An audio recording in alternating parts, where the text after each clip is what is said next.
Kieran, I got good news. We got a new viral European wellness trend. Oh.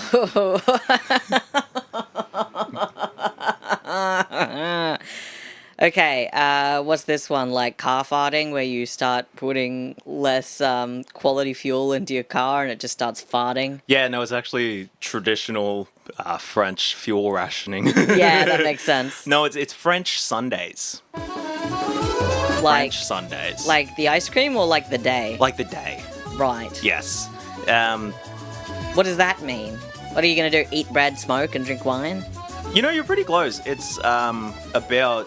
I mean, it's about, like, spending Sunday, like, hanging out and having sex and Oh, stuff. yeah, you know, the way that Sundays are never spent traditionally. What are you fucking talking about?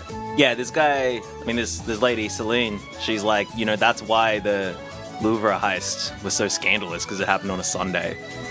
Oh, what, when everyone's supposed to be hanging out and fucking or whatever? Yeah, and just, like, having a coffee or making something with lemon. I do appreciate this Guardian article, because it's that one where it's, like, question-answer. Yeah. And the person's like, wouldn't that just be called dimanche? And the person's like, no, in the same way that le pain grillé isn't French toast, but French for toast. But yeah, it's inspired by the country and its people. And they, well, like, I mean, I don't get it. It just sounds like having a Sunday. Yeah. Like, there's a list. You read books, you listen to jazz, you make love, and you have a stroll in the park. And it's gonna, you know, apparently they don't even protest on Sunday in France. Wow, that's crazy for the French. Yeah, I guess. Do you ever feel like we're being taken for a ride Yes, by always. France? Yes, mostly. Like, French perfume, French fashion, French Sundays. It's like, motherfuckers, you sound like my uncle's talking about the Verdes. Like, yeah, we actually invented helicopters in the, you know, BC time. 100%. No, I think there's a very strong and I think at this point like fully irrelevant like what's the word, like cultural cachet with Francophilia. like, you know, francophilia. I was gonna say with the French, but also with the Italians. I feel like, Oh, God, these fucking Italians. you know, I think they've been riding off the back of the Roman Empire for far too fucking long. You know, we'll talk about the Roman Empire a bit today. Oh no. A little bit. And not in the... Hey, you remember a couple years ago where it was like, boys think about the Roman Empire? Yes. That was a lie. I don't know if there was like a study, but I just know enough Australian men to know, like, they don't know about the Roman Empire. Are you sure? Have you asked enough Australian men? I've spoken to enough illiterate people, yes. I mean, you know, people are entitled to their sexual proclivities. You know, I mean, let there be 1,000 blossoms bloom. But I ain't spending any time on it. But I ain't spending any time on it. But I ain't spending any time on it. Let there be 1,000 blossoms bloom. But I ain't spending any time on it. Hi, everybody. Welcome back to Shouldntacome, your favorite podcast about your least favorite polity. And before we start, I'd like to give a massive shout out to Lisa's Cafe in Morningside, where I do a lot of my writing. I have a lot of wonderful chats with people in my neighborhood. I know they sometimes put this on while cleaning up, so, you know, I hope you'll hear this. Love your work. There's currently a really scary corridor that's been constructed to facilitate the large-scale demolishment of the existing structures around the cafe. So, you know, if you're in Morningside, head on down to Lisa's, get yourself some toast. Yeah. Maybe even a French toast. Have a French Sunday at Lisa's. Have a French Sunday at Lisa's. Happy French Sunday, everybody. We're back. Hi, Karen. Hi, Yanni. Today we're going to be talking about, you know, among war and famine and disaster, we're going to be speaking about something that's both incredibly boring and tied to all of this. Oh, good. Interest rates. Wow. How about uninterest rates? That's Yeah. what I've got. Well, But but no, tell me about interest rates, because genuinely, like, all of this stuff is frightening for my brain to try and process, right? Like, anything to do with, like, the economy and how money works. yeah. Very scary. It's got a lot of numbers Yeah. and might determine whether I get paid or not. So, like, you know, It's kind of what like, does all that mean? It's like how the mafia is scary or like a werewolf is scary. It's like you don't quite get it. You didn't quite understand where the power comes from. That's a really interesting thing to say about the mafia. I know where the power of a werewolf comes from. It comes from A, the full moon, and B, the fact that it's like a wolf man. Yeah, but like, that's certainly why I'm scared of it. Yeah, but like it doesn't answer the question of like, but why are there these werewolves? I mean, like, why did we decide to let this happen? Do you think we let it happen? Someone had to be the first werewolf. That's true. Like, I have to assume based on Which came first, the werewolf or the egg? well, I think that. I don't know. Do you reckon werewolves started when someone fucked a wolf? Anyway, Karen, I don't know where to start. I don't really know where to start with interest rates. I hate this shit. So I figured we could just go in on like the state of play, right? What's being presented to us. We'll catch ourselves up on what the situation is because I think in everyone's fair Verona, probably, where we set our scene. Yes, in fair Verona. And I was speaking to my gal Verona, and she was like, "What's up with all these interest rates? Honey, you need to make an episode about it." And I'm like, "Verona, you're so right. You're so right. I wish you hadn't clattered in through my window at 3 a.m, but you're so right." So yeah, we'll go in at the state of play, and then we'll like pick at it for a while, like a scab. So inflation, right? Not the kink. Not the kink. Got it. Cool. Mostly. All right. The cosy lives is rising. Okay. I hate that phrase so much. So much. Really dumb phrase. But yeah, how much things cost is going up. I understand that doesn't sound much smarter than Cosy Lives. Thing costs more. Cosy Lives actually my favorite morning talk show host in Australia. Cosy Lives. No, it's Cosy Lives and Fucko in the mornings. Cosy Lives and Fucko in the mornings. This is a problem. The cost of everything is a problem because for the regular person, your wage has not gone up. So you can afford less stuff. And the poorest among us can't afford anything at all, like usual. Yay. But everyone's talking about it. Petrol's really wild. We're going to go to an expert. This is Mark Boris. Mark's kind of a silver fox. Yeah, sure. He's the former host of the Celebrity Apprentice Australia. That's so funny. All right, this is what he says. What rising gold and silver prices tells us about big government and inflation. Everyone in Australia right now feels like something's not quite right. And according to an Aussie finance guru, the reason why is chilling. So he's a guru, he's Greek, he's Celebrity Apprentice hope, and he is a rupee core level poet. So this is from the article. Damn. Why is it formatted like that? The whole article's like this. These like 5 or 6 word long sentences separated into paragraphs that are just these words. Okay, here we go. Yeah. When you see gold move from around $3,000 to over $7,000 an ounce in Australian dollars and silver triple, that's not telling you something changed about gold. It's telling you something changed about the dollar. Yes. It now takes more dollars to buy the same ounce. Same ounce. That's the system revealing itself. And when you connect that back to what's happening here, it lines up perfectly. Speak on it, King. We expanded government spending. It's bigger. We expanded debt. So big. We expanded credit. We expanded the money supply. Whole article's like that. Like, it just That's keeps so going. fucking stupid. This is a finance guru. This is on news.com.au. Get this man a beanie. Get this man a beanie. Yeah, I fucking hate this guy already. I listened to a little bit of his podcast. Really bad. Why are prices going up, Karen? Greedy. Yes. The reason that we've been given this time is because oil is more expensive and everything is downstream from international shipping. The current vector for this battle is the siege on Iran, in which the satanic states are bombing oil fields and schools and hospitals and journalists and stuff. The usual. Yeah. A similar price shock thing happened around the start of Russia's invasion of Ukraine in 2022. Because Ukraine's another big, oil distributor, right? Or was there, a pipeline in there or something? Yeah, the Nord Stream pipeline, which I think I don't want to speak out of turn, but I think they're pretty sure that America destroyed that pipeline. Yeah, it doesn't fucking surprise me. Which was referred to as a conspiracy theory at the time. But I actually don't know. But that's the problem, isn't it? Hasn't everything recently been referred to as a conspiracy theory? Yeah, and then all well, of a sudden it's fucking oops. Some motherfucker's gonna come up and be like, yeah, actually biology is a conspiracy theory. Just some shit's gonna be what do you a mean? It's just theory. Shit's fake. Yeah, I remember, so I think the thing with that is also that, a lot of places got oil from Russia. I think that thing was that Germany was getting most of their oil or gas or whatever from Russia. And so when that stopped happening, the downstream effects of that. And if you remember, Kieran, I was working at the co-op at that time. Yes. The war came home when sunflower seeds got more expensive. A brutal thing to happen. Ukraine's a massive sunflower seed Yeah, exporter. they got like massive fields. And it was just like, oh man, the war's really hit us. The sunflower seed inflation. You know, sunflower seed fans in shambles. Yeah. Screaming, crying, throwing up. Yeah, coming backwards. Yeah.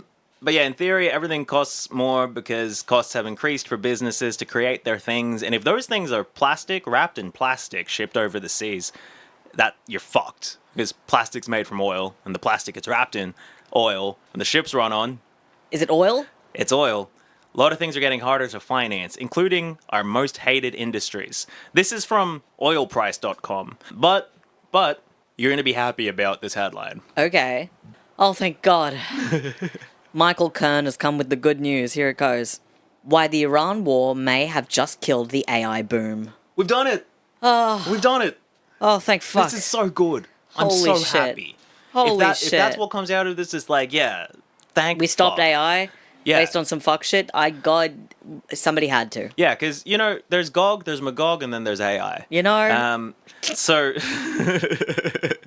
so what's being done about it, right? It's Guy and McGay. Guy and McGay. Yeah. Yeah, no, fucking... I see GOG in the streets, it's on site. Yeah, I see Magog in the streets. Hey, what's up, Magog? Yeah, I mouth can't- open kiss. Can't say that. Oh, can't no. say that. So yeah, what are we doing about it? Apparently, we're increasing the interest rates again, and again, and again, and again. They've just been putting them up since 2022.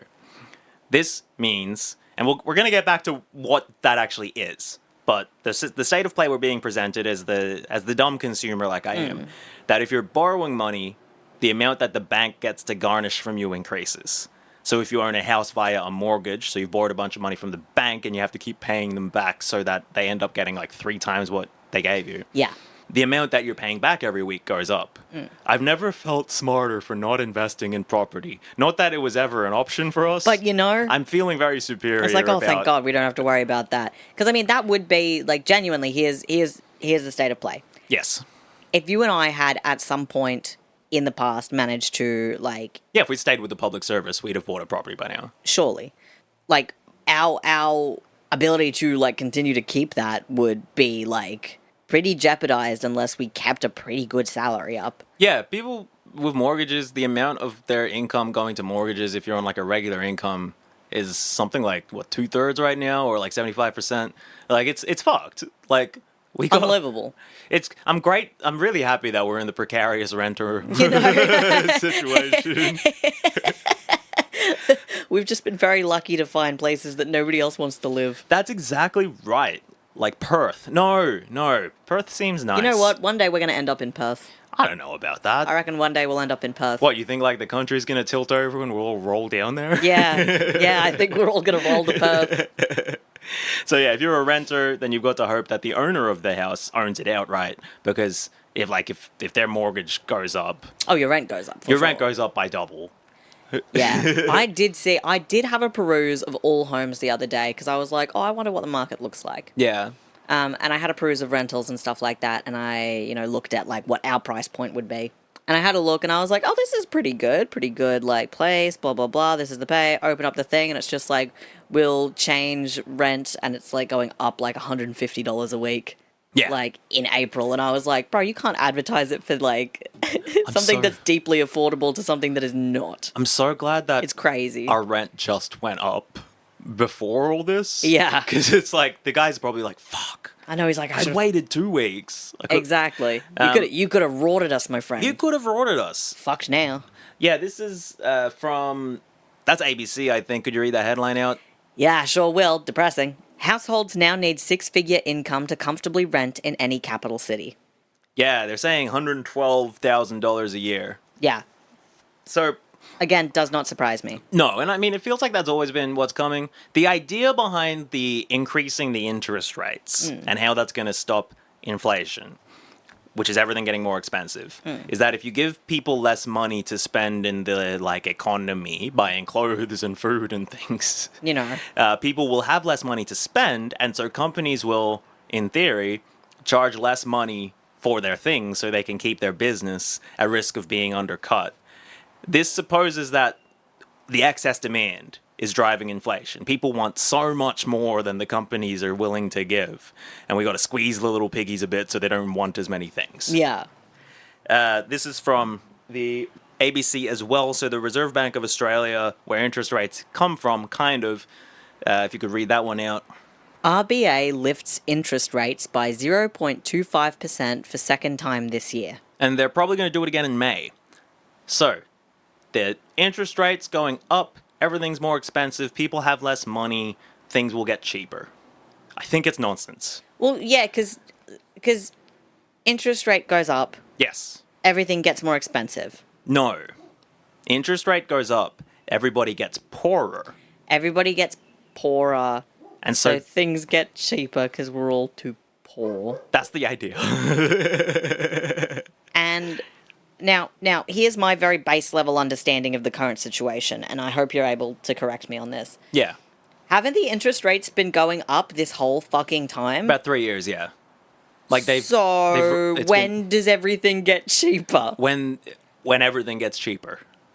So for 3 years, Like it this gets shit- cheaper when the inflation goes down. Yeah, cool. So we'll just do this for another 3 years. We're raising interest rates to make things cheaper, and we'll lower them when things are cheaper. Now things are getting more expensive, so Fucking bullshit. yeah, I like it's very unsatisfying to our first objective of trying to get to the bottom of this. Yes. Because it's nonsense. Yes. And we can't get. Let me Let me go have a look. Okay. I'm easier to get out. Okay. You know, that's probably our neighbors again. If you remember from last week, our neighbor had a soccer match. Actually, yeah, she plays for the Matildas. Shout out our neighbor who scored 5 goals in the Asian Cup final, beating Japan for the Matildas. She's like 13. It's not true. Matildas lost the Asian Cup final to Japan. I'm sure people are upset about that. It's funny, we're always recording while our neighbors are either like leaving their house or returning home. I guess it's Sunday morning. They're like going to church. And like our church is the podcast. What's a pod to a cast? What's a cat to a rancid beaver? Bless you, buddy. Yeah, you just had to go yell at the next door neighbors. Yeah, I was just saying how our neighbor plays for the Matildas and they won 5-1 against Japan. Yeah. And she scored all of the goals. Archie, you gotta get out of here, buddy. We're podding. We're talking about interest rates. I don't care. Sounds uninteresting. disinterest rates? Oh. Buddy, just because you're a property mogul. Yeah. You should share some of those properties with us. Okay. You can sleep in my bed if you like. Thanks, man. That's my fucking bad, but thanks, man. No, it's mine. But yeah, so because our goal is to get to the bottom of this. Yes. But this is a lie. Yes. And it's nonsense, and that's not satisfying. No. And on this podcast, in theory, I am best placed to have and back up the position of this is nonsense because I have this whole Bachelor of Economics. Yes, you do. Thank God. Which means I spent a few years in my 20s looking at supply and demand graphs at one of those sham universities you can go to if you're like mid-level wealthy and want to get into consultancy or the public service. The Australian National University. You Don't probably we have love it? It's like a tax haven situation. But having a fake degree in a fake field from a fake university doesn't fill me with confidence about backing anything up. Like, my eyes glaze over whenever I see the words government bond. My name is Bond. Government bond. Because that has much meaning for my actual life as, like, a cursed amulet or a planet-destroying asteroid. You know, and here's the thing, right? When you were talking about government bonds to me the other day, Government Shibari. government, you know, all I could think about was Red Dead Redemption 2, where they're like, oh, good, we've got some government bonds that we've stolen from this train. And I'm like, oh, good. So it's just like a video game, like, fetch quest. Yeah. Yeah, your understanding of government bonds is more than mine. Because I didn't know they could be on a train. Yeah, well, I was like, what is this? And it's like little pieces of paper. I don't know. I don't fucking know. I think it's a piece of paper that says the government has to give you money. But Yeah. it doesn't matter. Those are my priors. If you're a big fan of, like, credit, then we have nothing for you. Sorry. I have nothing to say to you that you want to hear. Anyway, here's Jim Chalmers. Oh, there he is. Wow. And look at that fit. I'll make this the cover for the episode, Yes, I please. reckon. Thug Life asked Jim Chalmers. Oh, well, buddy. Hey, man. All right, I'm going to wait for him to get out of there. So Archie's crawled under the table and is now sniffing my new... not new. But the dress... It's new to us. Yeah, new to us, dressed for a beautiful wedding we're going to in Canberra, unless fuel rationing comes in. Yeah, so hopefully it doesn't, because we would really like to go to this wedding. Yeah, we'd like to go to this wedding and see all our Canberra friends, but yeah, if they do fuel rationing, we're just not... Yeah, we'll probably just have not to happening, not yeah. go, considering it's, all the way down there. It's pretty far. And we're all the way up here. We're all the way up here. So, Jim Chalmers, Thug Life ass Jim Chalmers. He is the Australian Treasurer.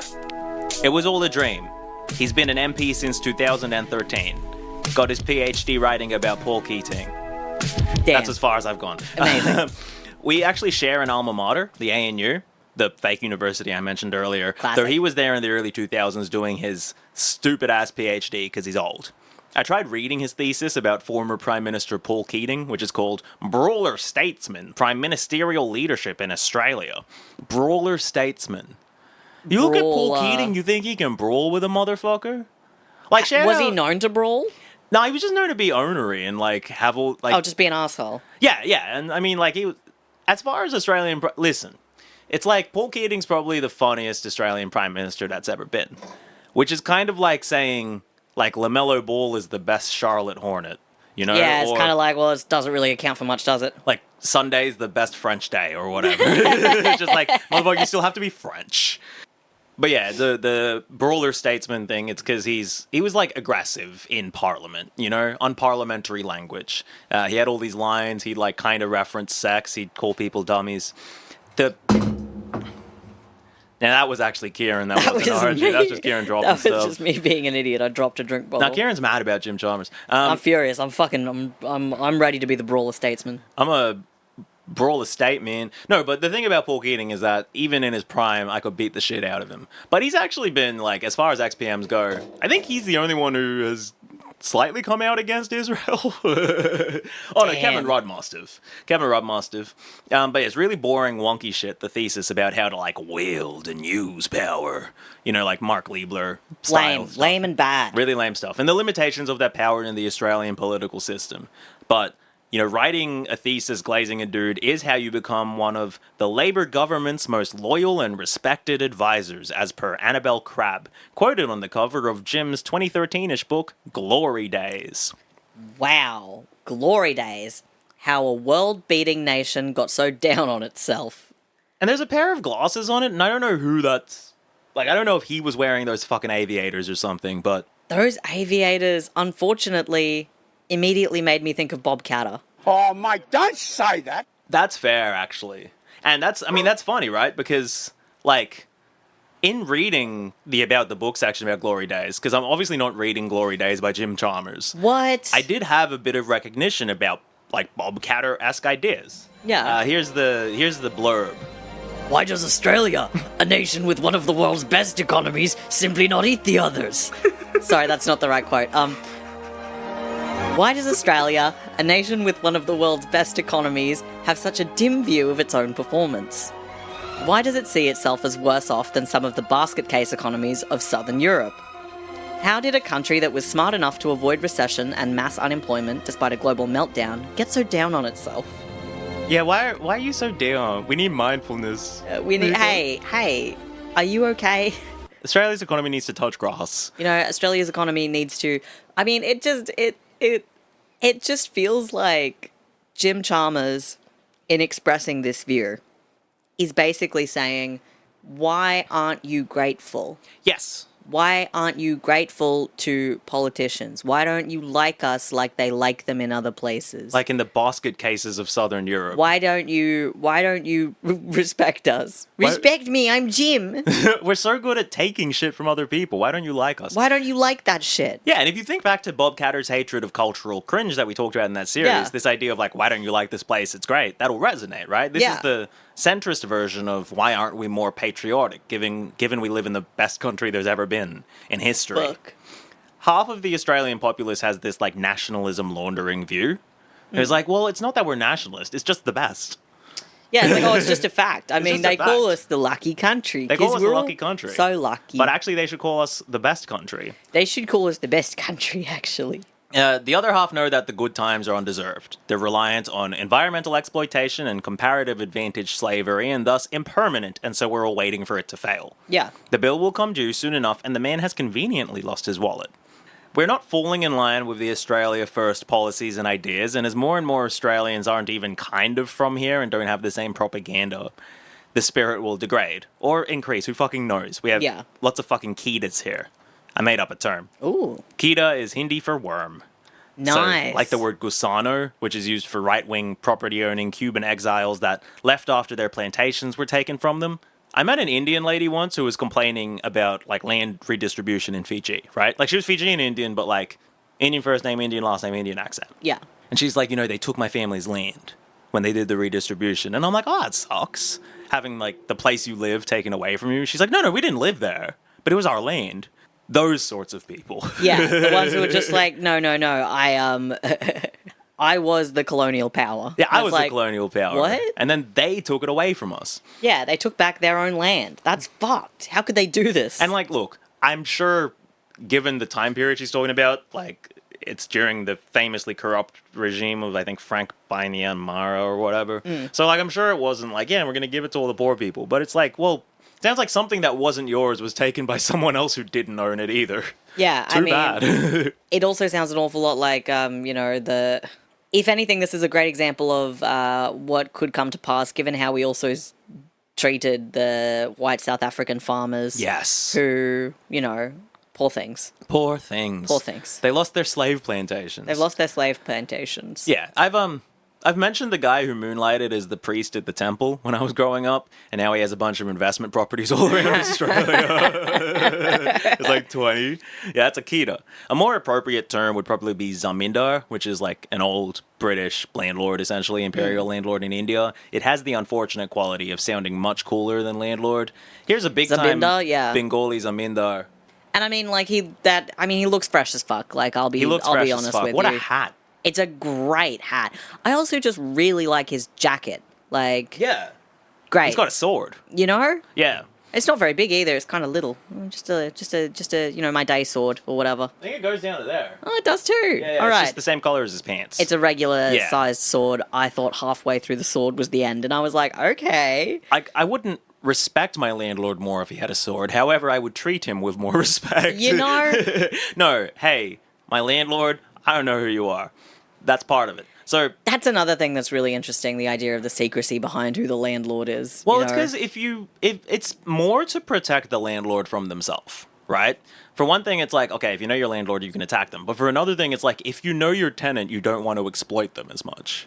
It's harder to exploit someone who you're friends with. True. And that's landlords. Hey, everyone. Welcome to landlords. Welcome to landlords. So obviously, I dislike a treasurer in general. That's like my bottom 3 position you can have. Nice. For being in government in the first place, obviously, but then also and I'm the money manager of government. And it's like, well, you're lying about money. We all know it's a lie. And you're lying to the Australian people because they know it's really complicated, but also not real. And so you can kind of say whatever you want about it. Yeah, and just hope that it just flies over people's heads, like mine. Exactly, and that you get voted back in. I've also, unfortunately, got such a soft spot for Jim Chalmers because we apparently have really similar tastes in music and sports. And you went to the same uni? We went to the same uni. I guess he didn't go to the uni like that. No, he didn't go to the uni like that. And also, I don't...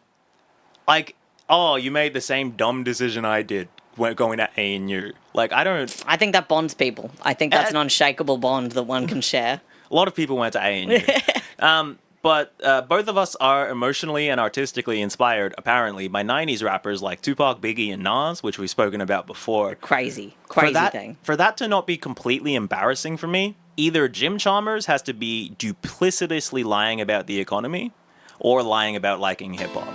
There's teenage Jim Chalmers. God, look at that hair. That's a guy I would have probably hung out with, talked about rap with, Yeah. That sucks.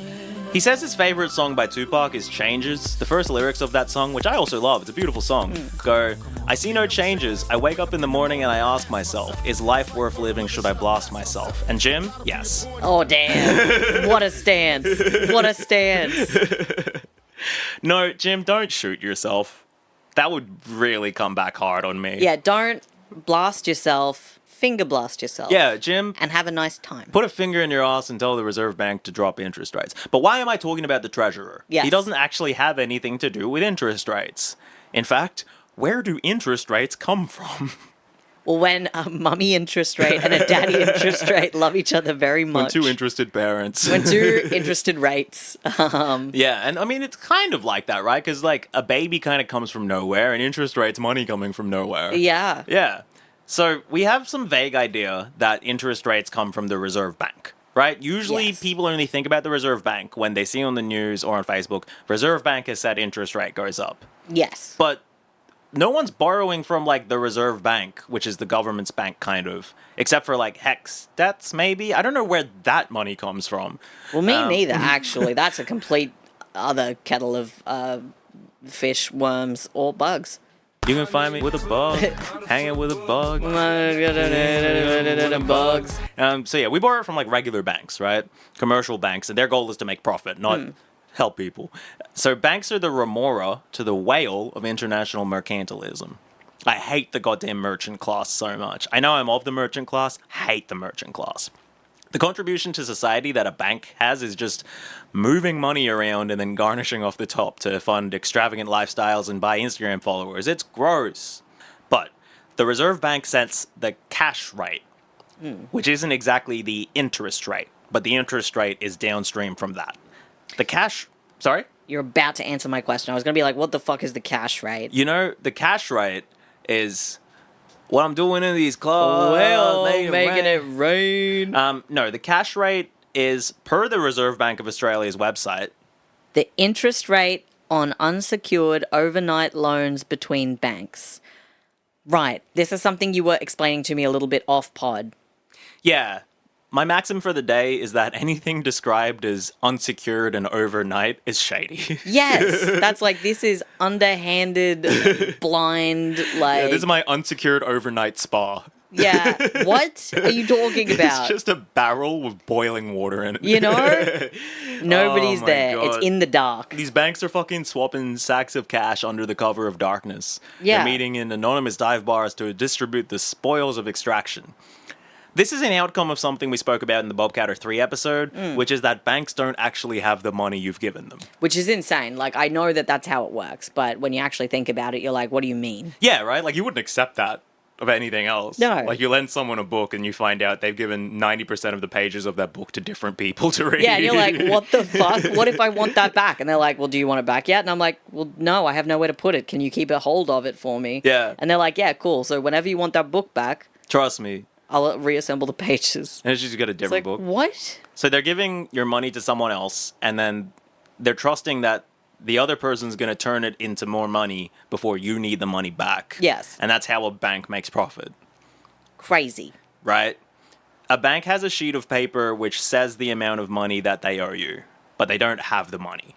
The overnight loan is the backstop for, like, I'm good for it, I swear. Because if in, like, a day, NAB, for instance, National Australia Bank, realizes that more people have asked for their goddamn money than they actually have, because they don't have it, they'll borrow money from, like, the Commonwealth Bank to pay those people.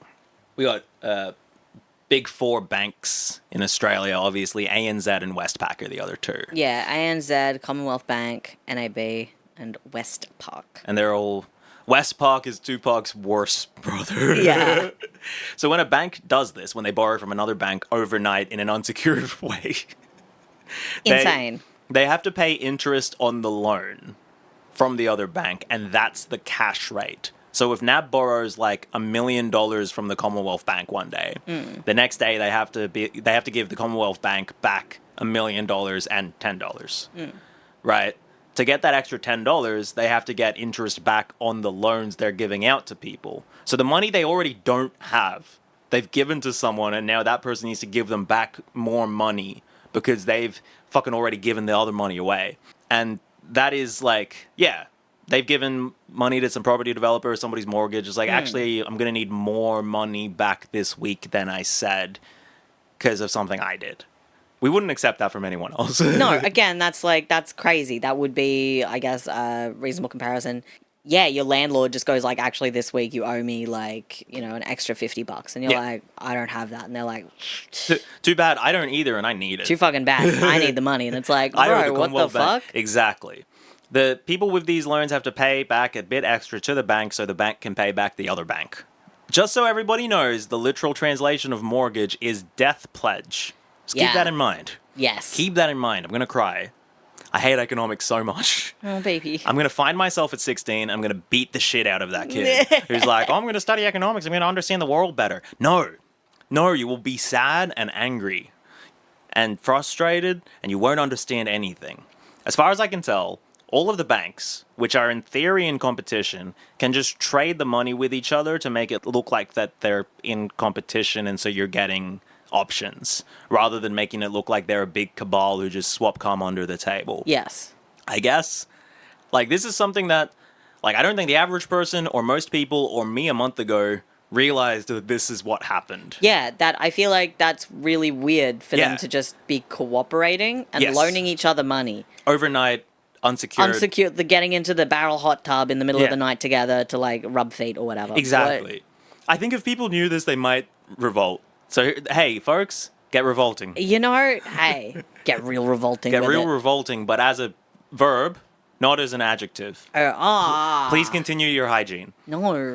But, like, for a while, I was kind of like, okay, so, like, we're the addicts and banks are the dealers, right? Like, we are everyone who has to use the bank and we're addicted to the money. But I think Yeah. this has made it clear to me that banks are the addicts and we are their hapless, well-meaning friends. And we keep giving them our goddamn money, even though we know they're not going to be good for it. Yeah. And as you can imagine, issues with the interbank lending market, what this is, are one of the many things blamed for the 2008 financial crisis. As many of the mortgages that were given out at that time were never going to be able to be paid back because banks were just taking advantage of people. And the banks eventually panic. They stop lending to each other as much, and the economy grinds to a halt. There's the economy going past right now. Once it's again. fucking zooming. Just ripping ass past. Fuck, what is going on out there? It's a march for Australia out there. Fuck. The RBA, the Reserve Bank of Australia, are a duplicitous bunch. We will go into the who's who a little bit, but even the way they talk is filled with tricks and contrivances. For instance, this is directly from the RBA's website.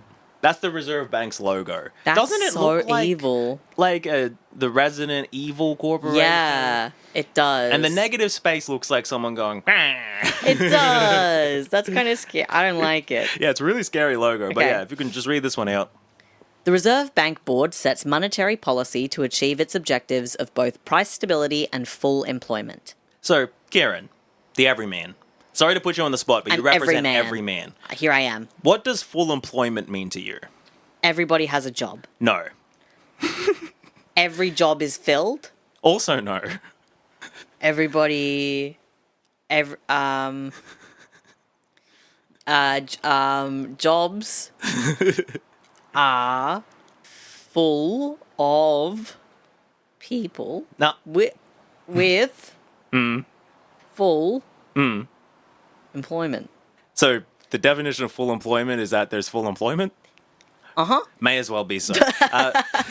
What is it? From the Reserve Bank website again. The Reserve Bank Board aims to achieve the maximum level of employment consistent with low and stable inflation in the medium term. That is full employment. The maximum amount consistent with low and stable inflation. Right. So full employment is just how many, the maximum amount of people we can have in jobs before inflation gets too bad, because now everybody's got money and so they can afford to exist. Yes, And how dare then fucking pieces of shit. Yeah, little piggies. Yeah. Yeah, the theory here is that there is a level of employment that causes inflation, so we can't let it get that high. We can't let everybody have a job, because then everything will get more expensive. This is an ancient idea, based on a time where the average worker had way more sway over their pay. I remember learning this in economics school and like blindly nodding along to the idea that, well, yeah, 1 in 20 people or so need to be unemployed. It's better for everybody. The economy has to survive. And so 1 in 20 people, so like 2 kids in every classroom, are going to end up chronically unemployed. Because classrooms also have 40 people in them now. Yeah. Another problem. Another separate and distinct problem. We'll do an episode about that one day. It's like, you know how we make fun of primitive cultures for doing human sacrifices? Yeah. we've just kind of distributed the sacrifice out a little, right? We Yeah. don't have the decency to actually just kill the motherfuckers. So we just let them slowly wither away and suffer. And as a benefit, they accrue larger and larger debt until they also die or they get really lucky. Yeah, like what, because it doesn't make sense to me, obviously, that there is an amount of people that have to be without employment for a society like ours to function, right? Because then it's like, okay, well then how are those people taken care of? The answer is probably that they're not. But also then you've got like all of the payments to get people into jobs or to get people like doing things from the government. New Start or Job Seeker or like Yes. study allowance and shit. And they're all like- premised on you get a job at one point, as Yeah. opposed to like, oh, it's raining again. It is. I'll just do a quick check of everything around. Yeah. Sorry, everyone. It's raining, raining. Ooh, baby, it's raining, raining. It's raining suddenly. Yeah, suddenly. It's raining, raining. Ooh, baby, it's raining, raining. Baby, come inside me. Come inside me. Damn, it's really loud. I guess that's just gonna show up, huh? Man, you get soundproofing in this bitch. Oh, right, you know there's a cyclone. We should talk about the cyclone at some point. It's read about a community where they're down to 2 flavors of chips. It's like the flavors no one likes. Hey, it's raining. Yeah, I shut the back door. Yeah. Because rain was coming in it. That makes sense. So, the idea behind this unemployment bullshit is that if everybody's employed, a business has less bargaining power to lower the wages of their workers. Yes. This is because the worker knows that they can't be replaced because everybody already has a job.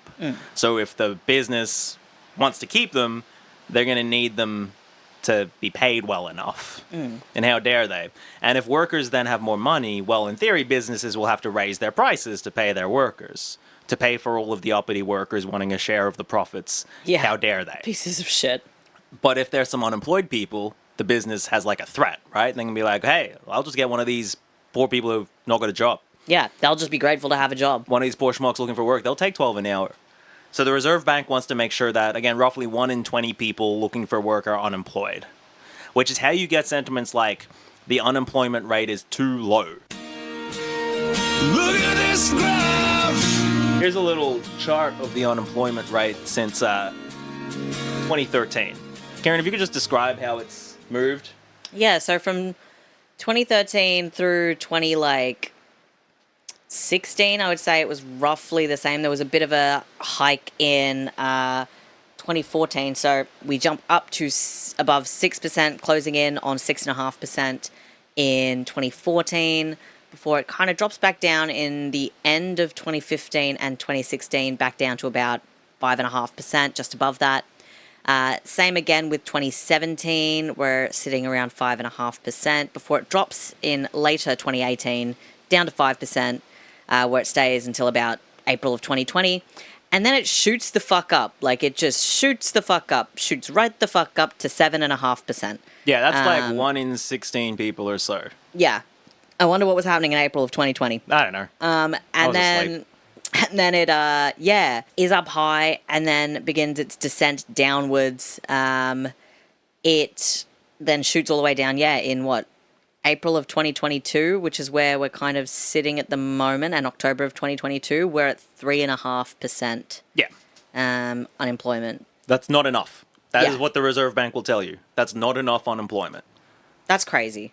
Like 1 in 30 people being unemployed is not enough. It needs to be 1 in 20. There needs to be more unemployed people. That just doesn't make any fucking sense. No, it doesn't stand up to scrutiny like Because ever. like then the function of the payments that people get when they're unemployed, if they do indeed get payments, then also doesn't make sense, because that's a form of income. It's the income that's the issue, right? In like theory. it's not, like I hate this. Me too. And like if we look at the actual situation, if you're just a regular person with a job, like I think this unemployment rate thing still affects like high-powered software engineers. Where they can actually advocate for their wages. Yeah. But if you're just applying for a job and getting the job, which is what most people are doing, it's mostly impossible for a worker to advocate for themselves in Yeah. any way. between enterprise bargaining agreements, corporatized unions, imported labor, the gig economy, under-the-table pay, the illegality of strike action, modern slavery, and how fragile most people's lives are, nobody's going to risk asking for more money if they might just walk out with none. Yeah, This it's is a big gamble. It's a big gamble. And this is especially true for the essential workers of the world, like a gas station attendant, a janitor, a McDonald's barista. They're not being like, oh, hey, unemployment's at, 2%. You have to give me a pay rise now. Yeah. Stupid. But it is why the Reserve Bank has a made-up quantity that they are trying to control. That is the non-accelerating inflation rate of unemployment, or the NIRU, which, again quoting from the RBA's website, cannot be observed directly.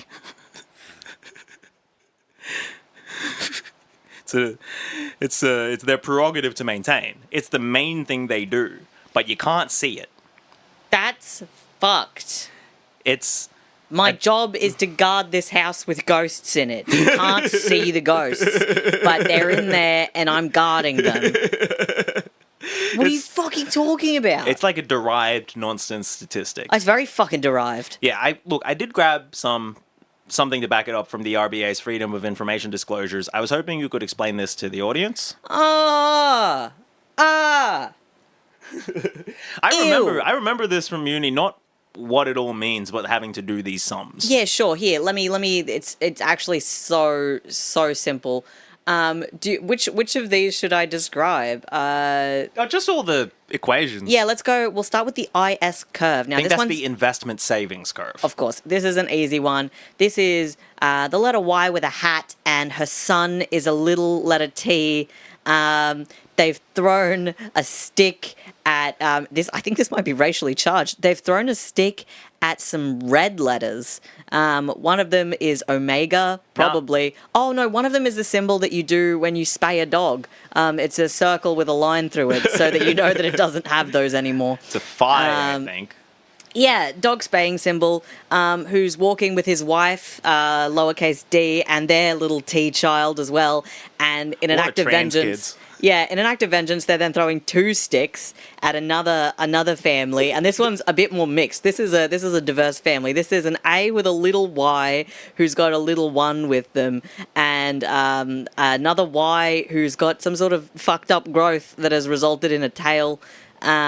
With another little T who's throwing something at their little 1. So this is obviously like a violence feedback circle, which is unfortunately intergenerational unemployment it's awful. trauma. Then we got like another. So Kieran's about a third of the way through the first equation on this page. There's so many. This is what happens if you try to go why does there need to be unemployment? And some guy would be like, well, you see, if you just understood. Oh, if only you could see how Philip curves. Maybe you could. Law. Yeah. Can you just read this last bit here? Yeah, sure. The neutral rate driven by trend growth and other determinants, which is ZT, Yes. which is a catch-all for all other factors, sure, can affect the neutral rate. What is the latent factor Z is a random walk process. Yeah. They use a random walk and 5 equations to explain why you can't have a job. I took a stroll through the fucking streets because I'm, a dilettante or whatever, and I decided there needs to be less people with jobs. Yeah. It's insulting. It's an insult to our intelligence because, if you don't understand this, then you just clearly aren't smart enough to get into policy. Shut up! So I could smear shit on the walls and just be like, oh, well, you couldn't divine the meaning. I suppose you can't be in politics. yeah, and we're going to meet some of these people smearing shit on the walls. Fuck. We'll get back to the question of where inflation might actually come from in a second. Spoiler alert, it is corporate greed. Like you said, it's always corporate greed. We know this. But I thought now would be a good time to see who exactly the RBA are. Which fools are helping make your life worse and who they've previously worked for. The 9 of them, there's 9 people on the board, vote on all of the cash rate decisions. And the most recent interest rate rise actually came down to the wire. It was 5 for raising, 4 for keeping it the same. So they can't even really agree on this. Yeah. They've got all these equations and they're still split almost 50-50. So this is most of the RBA's board. You showed me this picture. Yeah. This group of 9 people have 2 heights. It's really strange. Yeah. It's really strange. Yeah. It's actually, if you lined them all up from, in height order, there would be like almost like very little variation for the first 4, and then a sharp drop, and then very little variation for the next 5. It's really weird. It's so weird. So on the left there is Tony Dickman, Oh yeah, he looks it. who is the secretary, and I don't think he's on the board. Okay. Then we have Ilana, Stephen, Carolyn, Andrew, Michelle, Allison, Ian, and not pictured is Carol. So we're going to have a bit of messy bitch fun and go through all of them in turn. Amazing. At first, I thought you were naming the next person, and I thought that was just all of their names. I thought this woman that you have photographed was named Ilana, Stephen, Carolyn, Andrew, Michelle, Allison, Ian, Carol. Yeah, and I was like, wow, that's crazy. No, I was just and telling who you are the all rest of these I'll motherfuckers? just tell you all their first names. All right, so we'll start with the governor, Yes. Michelle Bullock. All right. That's one L in Michelle. I don't trust that. Michelle. I mean, maybe it's like Michelle. Michelle. Michelle. But she's been at the Reserve Bank since she left university in 1985. Holy fuck, girl. Yeah, she's just worked for the Reserve Bank her whole life. She was appointed by Jim Chalmers to a 7-year term, and she's a company gal through and through. Like, she hasn't had other employment. She's just been at the Just Reserve Bank. That's for 40 years. insane. So, nothing else to say there. We then have Andrew Hauser, the deputy governor, who is a British man who used to work for the Bank of England and the International Monetary Fund. His boss at the Bank of England was Mark Carney. Do you know that name? It's familiar. Yeah, he's the Canadian Prime Minister. Oh my fucking god. Yeah, so Andrew is well steeped in the dark arts of interest rates and shit like that. Yeah. He recently said that shoppers need to vote with their feet when companies are taking the piss. Because, he'll be goddamned if Australia ever, introduces a price cap or punishes Woolworths. It's like, vote with my feet. Where do you want me to go? You want me to stop shopping at Coles and go where? Yeah. You want me to stop with this bank or this airline or where, right? Yeah, like what are my options? Nothing? Exactly. He's definitely part of that, like, weird international finance cabal, right? Jesus. IMF, Bank of England, RBA. Yeah. He's also one of only 2 members of the board without a Wikipedia page. Huh. Kind of interesting. So then, there is Stephen Kennedy, who earns about $1 million a year working for the government. Damn. He is one of the top 10 highest paid public servants, which is such a jerk. That's crazy. Being a public servant taking home $1 million a year, That's you should be insane. dragged out into the street. Yes. He's been in the public service for more than 30 years, and his career philosophy is a quote, "The questions are always more important than the answers." Which, damn, Stephen, you shouldn't be on the Reserve Bank board where you need answers. We want we're looking for answers. Bro, I'm telling you right now, the answers are always a lot more important than the fucking questions. The answer's extremely important, Stephen. Like, we do need to have an answer to the question. Then there's Ian Harper, who is that most terrifying Venn diagram intersection. A corporate Christian. Oh dear. He used to work for Deloitte, one of those consulting companies that never does any work. Yep. If you remember back when a consulting company had to pay the government bank after making an AI slop report, that was Deloitte. Yep. He wasn't there at the time, but, that's the caliber of people he's worked with. Yes. While he was at Deloitte, though, he did win Australian Christian Book of the Year for his book, Economics for Life. A Christian economics book Wow. from you a guy at Deloitte. You can write anything, I think. You can write anything. We then get to Carolyn Hewson, who was an investment banker, director of BHP, and a board member with Westpac. She also was aboard with some financial services dickheads and a property development gang. Her ex-husband was 1990s Liberal Party leader John Hewson, who was most known for being the guy that Paul Keating bullied a lot. Carolyn, along with Alison Watkins, who we'll get to later, was a director with CSL, a biotechnology firm famous for dodging millions in tax by shifting profits to Switzerland. Of course. Also, I forgot to write this, but they also, underhandedly cut a bunch of staff, and then course. they shifted their profits to Switzerland to not pay tax in Australia. Classic. This is a lady on the Reserve Bank. In or around 2014, Carolyn was a leader of a technology innovation trade mission to... Israel? Yes. It's always Israel. It's always Israel. That's according to J-Wire, so I don't know. Yeah. The other Ian, this one spelled with an extra I, he was or is... Ian? Yeah, I-A-I-N. Yeah, nice. He was or is chair of the Net Zero Economy Commission, which, again, another lie. But we'll have no economy. Yeah, he's been a federal and state judge, and he worked with the Australian Council of Trade Unions. I would say there's the least about him online out of all these people. When he was with the Fair Work Commission in 2017, he did front the media about their decision to cut penalty rates. Damn. Ilana Rubin is the other board member without a Wikipedia page. She was the chair of Afterpay, which is a company that feels evil, but I can't quite put my finger on it. Yeah. She's also been a director of the massive property company Mirvac. She was in charge of NAB's life insurance thing and a bunch of superannuation companies. She's one of the founders of the Door Foundation, along with Josh Frydenberg, which is dedicated to combating anti-Semitism on university campuses. Right. She has described From the River to the Sea as a chant to eliminate Jews. Wow. We then have Carol Schwartz, not pictured in the lineup. She is the daughter of one of the founders of Susan clothing stores, which are currently owned by her billionaire sister. Damn. As a bootstrap go-getter, she got her start in the property division of the Susan clothing stores business. Of course she did. Married to Alan Schwartz, who's another person on the Forbes rich list or whatever, her father's eulogy was given by Mark Liebler, Holy shit. in which he was described as a true Zionist. Damn. And finally, and I've been going alphabetically for the record, I haven't kept the women to the end. It's just their last names. Weird. Finally, we have Alison Watkins, who has worked for the notoriously evil McKinsey Corporation, Grain Corp, and Coca-Cola, as well as the tax-dodging biotech company we mentioned earlier. She was a director with the Center for Independent Studies, which is like a free market pro-corporation think tank. Jesus. She's spoken at a few Israel-Australia Chamber of Commerce events, and she owns a cattle farm with her husband, who is a passionate cold water swimmer. And this. Watkins' son Elliot is a well-known YouTuber by the name of Muselk. Muselk. Sure. With over 9 million subscribers on the platform. Her daughter, Ilsa, is currently in a relationship with Australian YouTuber Laserbeam. Another of her daughters, Grace, is the CEO and director of Click Media, a group she established with a group of other Australian content creators, and as of 2024 manages 83 well-known Australian creative brands and formerly managed Laserbeam.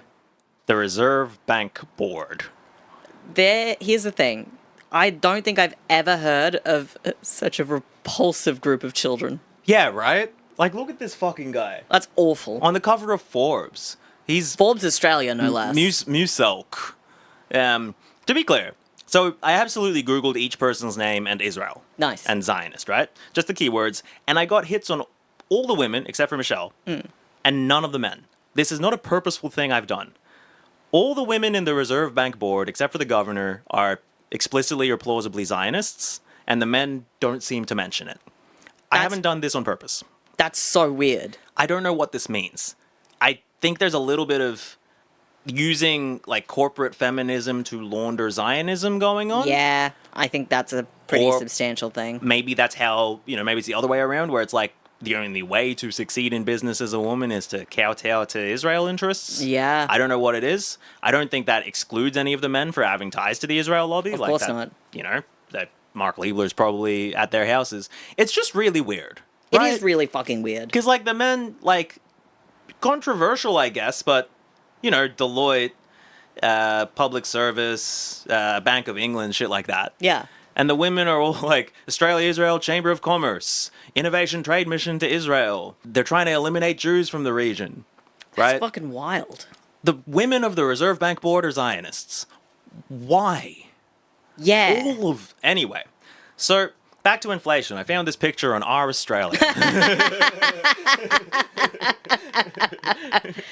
That's exactly what I wanted to see. On carpet that used to be at every rental in Canberra. Yeah, it's just a picture of a $20 bill that's been inflated. That's just been blown up. It looks like a whoopee cushion of a $20 bill. This I think is you great. can just buy that. I love it.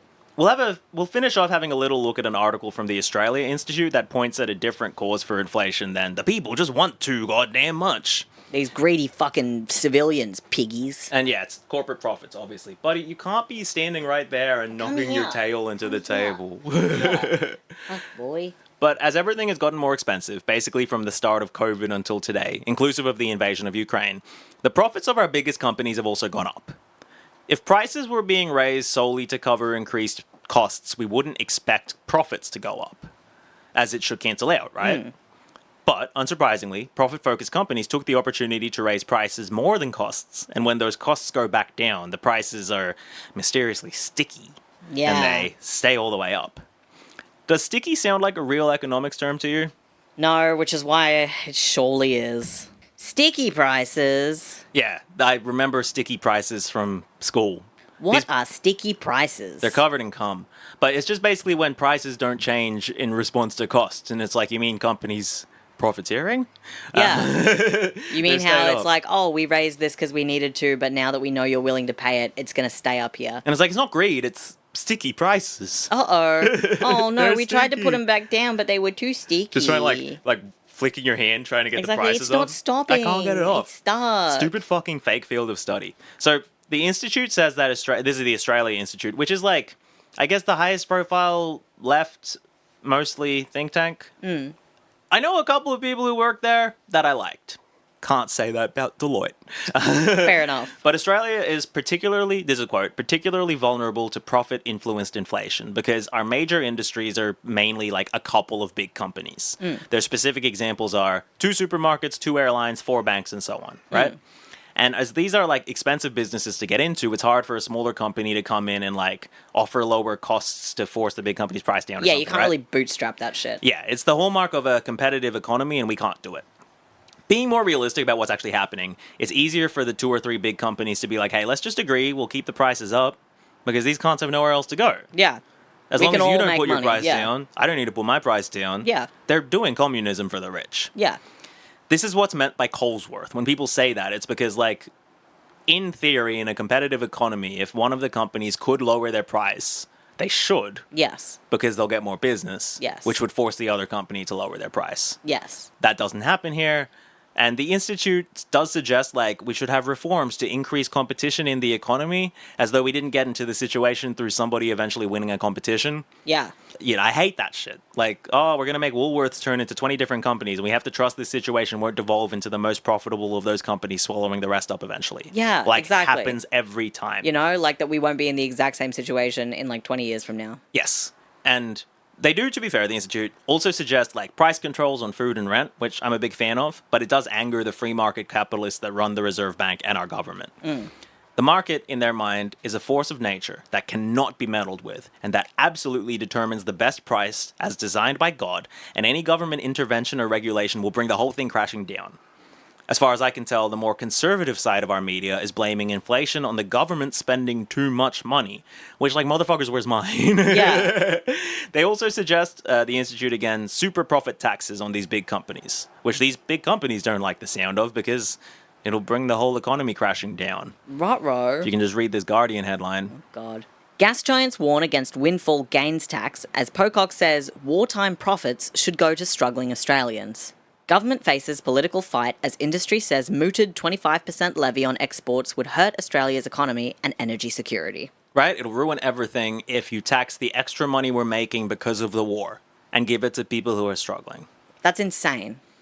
It's insane. And it's what we have to, like, accept. And the highest profile name fighting against it is David Pocock. David fucking Pocock, who's And- really out there like, At this point, he just needs to fight everyone else in Parliament. yeah, like he has to stand up and be like, okay, now if we want to pass a bill, you have to beat me in hand-to-hand combat. Yeah, we're going to do that fucking 2 men run at each other sport. Yeah, But it's with me. yeah. And on the other side is fucking Whichever one of you cunts wants to step up. whichever one of you cunts wants to step up.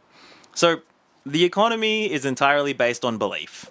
If people believe that their bank's about to fuck up, they'll start taking their money out, and Yeah. then the bank will fuck up. Yeah, The way our economy works is also premised on an endless cycle of growth and expansion. As much as we make fun of Bob Catter and his let's do a big inland sea, have bespoke owner-operated coal mines and really high populations, that is the exact same school of thought that drives these idiots at the Reserve Bank to their decisions. just like nuts shit. And I think we can probably end our exploration into Australia there. Because that's kind of the state of play as it is, right? Yeah, we're just knee deep in like mathematical mysticism from like Yes. eons ago. Yes. It's probably in the Torah. But we are actually going to go eons ago, alarmingly back far in time. Oh no. Hey folks. Here we go. Welcome to Formia, a city on the province of Latina on the Mediterranean coast of Italy where it is 44 BC, and Roman philosopher Marcus Cicero is writing a book to his son, Cicero Minor. Sucks to be named Cicero Minor. Yeah, His you know. Wikipedia is like, he was mostly known as a drunk. Yeah, look, I mean, I mean, we're still fucking dealing with that shit today. I'm sorry to Bronny. We got so, oh my god. Bronny's not a drunk, he's just like a He's gamer. gonna be. No, he's a gamer. It's different. Yeah, a much worse addiction. So the book that Cicero is writing to Cicero Minor is called De Officiis, which means On the Butchering of Internal Organs. Wait, sorry, that would be De Offal. This one means On Moral Responsibilities. Sorry, give me the name of that book again. On which... Like De Officiis. Okay, cool, It's cool. Officiis. No, of course, I wasn't going to correct your pronunciation. I just wanted to make a joke about how it sounded like fishies. Aw, the fishies. Yeah. Yeah, I mean, I don't know if it's pronounced that way, though. So, the thing is, we actually have to go further back, because Cicero was writing about a conversation between some fucking guy and the Roman historian Marcus Cato around 160 BC. So, Cato's talking to this guy, some unnamed person, who's asking for some advice about how to use a big estate. Hey, Cato, what's the most profitable thing I can do with this estate? To feed cattle well. Okay, well, what's the second best thing? To feed cattle moderately well. Okay, what's the third best thing? To feed cattle badly. All right, let's say I don't have cattle. What's the next best thing I could do? Well, you should plow the land. All right, what about making profit by lending it out with interest? What about making profit by murder? Yeah, right. We are part of a long lineage of people who warn against interest rates and usury. Yeah, that just goes like, back forever. Don't do this, it's fucked. In every religion. Like, yeah, it's like a sin. It's a sin in every so religion. many religions. Like, Judaism has a reputation for being more pro-usury than the rest of the religions. It's not true. In the Torah, it's like, you shouldn't charge a Jew interest. In Islam, it's kind of like you shouldn't charge, like, all the religions have restrictions on usury on the basis that is a sin. It's like, hey, this shit's immoral. And also, like, empires, Greek empires, Roman empires, Buddha's fucking talking about this. The Merchant of Venice is about this. The Insane. fucking Shakespeare book, The Merchant of Venice. That's insane. The pound of flesh, yeah. the anti-Semitic trope Jewish banker Shylock, the interest he charges on his loan is, I'm going to take a pound of your flesh from your chest. Jesus Christ. Is the thing in the book, right? Yeah. So it's like a universally detested practice. Yeah. Since there's been money. And that's interest rates, guys. We did it. Yay. We get it now. We'll see you all next week. We'll do something a bit more fun, I think. This was fun. This was pretty I fun. liked it. Yeah.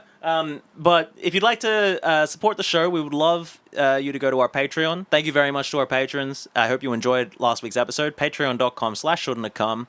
If you'd like to get in touch, ask about any sources, although this isn't like a very source-heavy episode, shouldntacome@gmail.com, and there will be slides again for this episode. You can see them on YouTube, youtube.com/@shouldntacome. You can see the Reserve Bank.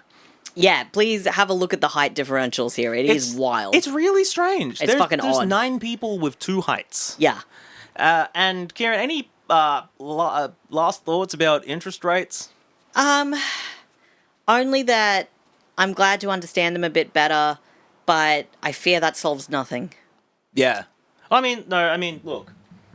Just read that. Don't make me look at the fucking equations again. Pi t equals beta pi t plus 1 minus beta over 3, and the sum of, from 2 to 4, pi t plus 1 plus beta 2 over yt minus 1 minus phi dt minus 1 plus epsilon pi t. And then you interpret, if you're confused about what ut is, it's a UTI. It's actually Oken's law, where ut star minus beta 0.4 yt phi dt minus plus 0.3 yt minus 1 minus phi dt minus 1 plus 0.2 y tilde t minus 2 minus phi dt minus 2 plus 0.1 y tilde t minus 3 minus phi dt minus 3 plus epsilon tu.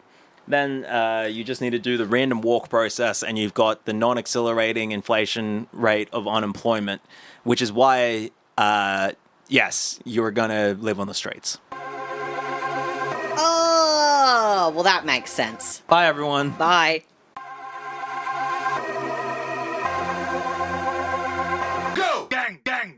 Give me a drink, let me drop knowledge. Give me a blunt, let me drop college. Give me a drink, Let me drop. Ollie. Give me a drink. Drop.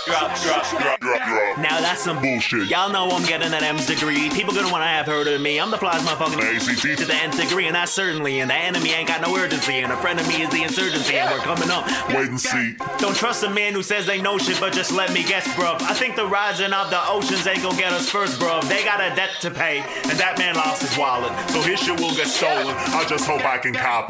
Give me a drink. Let me drop. Knowledge. Give me a blunt. Let me drop. College. Give me a drink. Let me drop. Knowledge. Let me drop. Let me drop.